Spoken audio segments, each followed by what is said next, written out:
আসসালামু আলাইকুম ভিউয়ার্স, আমার চ্যানেলে সবাইকে স্বাগতম।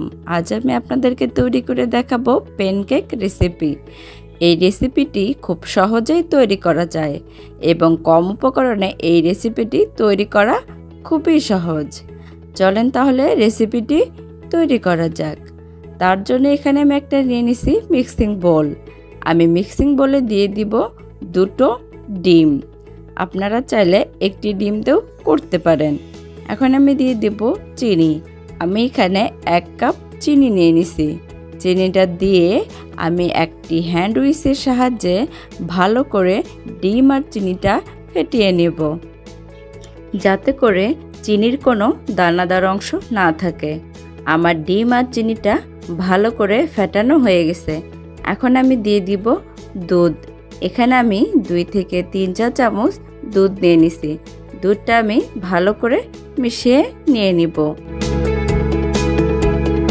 এটা আমার ভালো করে মেশানো হয়ে গেছে। এখন আমি দিয়ে দিব ময়দা। এখানে আমি 1.5 কাপ ময়দা নিয়ে নিছি। এখন আমি দিয়ে দেব বেকিং পাউডার। আমি বেকিং পাউডার দিয়ে দিলাম 1 চা চামচ। দিয়ে সব শুকনো উপকরণগুলো ভালো করে চেলে নিয়ে নেব। শুকনো উপকরণগুলো আমার চালা হয়ে গেছে।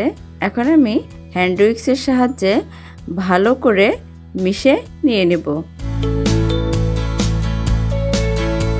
এটা ভালো করে মিশাতে হবে, তা না হলে প্যানকেকটা সফট হয়ে আসবে না। এখন আমি দিয়ে দিব রান্নার তেল। তেলটা দিয়ে ময়দাটির সাথে ভালো করে মিশে নিয়ে নিতে হবে।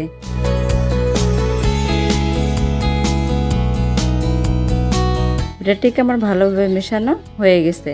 ব্যাটারটি বেশি পাতলাও হবে না, আবার বেশি ঘনও করা যাবে না। এখন আমি চলে যাব ভাজতে। আমি এখানে একটা ফ্রাই প্যানে তেল গরম করতে দিয়ে দিছি। তেলটা গরম হয়ে গেলে আমি মেজারমেন্টের কাপ দিয়ে 1 কাপ মেপে ব্যাটারটি দিয়ে দিব। আমি ঢাকনাতে ঢেকে প্যানকেকটি হওয়ার জন্য অপেক্ষা করব। আমি ঢাকনাটা খুলে প্যানকেকটি এক পাশ থেকে আরেক পাশে উল্টে দিয়ে দিব।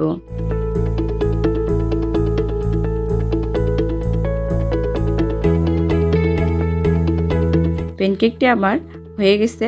আমি এখন উঠে নিয়ে নিচ্ছি। আমি আরেকটা তৈরি করে দেখাচ্ছি। মেজারমেন্টের কাপ দিয়ে মেপে দিলে প্যানকেকটি দেখতেও সুন্দর হয়। আপনারা এই প্যানকেক রেসিপিটি সকাল বিকাল বা বাচ্চাদের টিফিনে এই প্যানকেক রেসিপিটি তৈরি করে দিতে পারবেন। আমার প্যানকেকটি সম্পূর্ণভাবে তৈরি হয়ে গেছে। এখন আমি প্যানকেকটি উঠে নিয়ে নেব। আমি সবগুলো প্যানকেক এইভাবে ভেজে নিয়ে নিছি। আমি একটা আপনাদের ভেঙে দেখাচ্ছি যে প্যানকেকটি আমার কতটা সফট হয়ে আসছে। আজ এই পর্যন্ত। সবাই ভালো থাকবেন। আসবো কোনো নতুন এক রেসিপি নিয়ে। আল্লাহ হাফেজ।